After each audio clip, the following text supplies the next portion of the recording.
ह्याच्यानंतर रोह्याला जाऊन आम्ही ते टाटा संचलित कौशल्यवर्धन केंद्राचं भूमिपूजन करणार आहे। जवळपास 125 कोटी रुपयाचं ते काम आहे।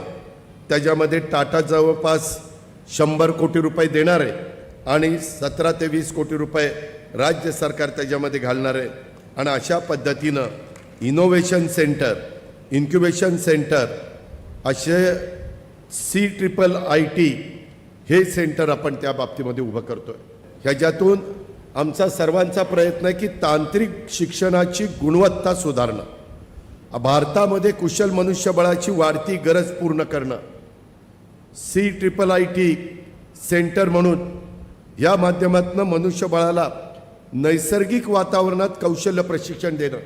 आता रोह्याला आम्ही जे सुरू करतोय त्याच्यात तुमच्या भागामध्ये जी इंडस्ट्री आलेली आहे त्या इंडस्ट्रीवाल्यांना आम्ही विचारणार कशा प्रकारची मुलं आणि मुली ह्यांचं ट्रेनिंग किंवा त्यांना आम्हाला त्या बाबतीतले कोर्सेस देण्याची गरज आहे आणि ते कोर्सेस तिथं शिकवले जाणार।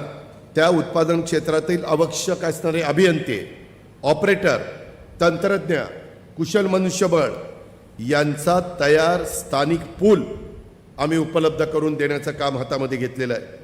आणि हा रोहामध्ये रायगड जिल्ह्यातील आजूबाजूच्या शहरातील विद्यार्थी तसेच सूक्ष्म, लघु, मध्यम उद्योगांना सदर प्रकल्पाचा फायदा होणार आहे आणि त्याद्वारे आधुनिक प्रशिक्षण मिळाल्यानंतर मोठ्या प्रमाणावर रोजगार निर्मिती होणार आहे।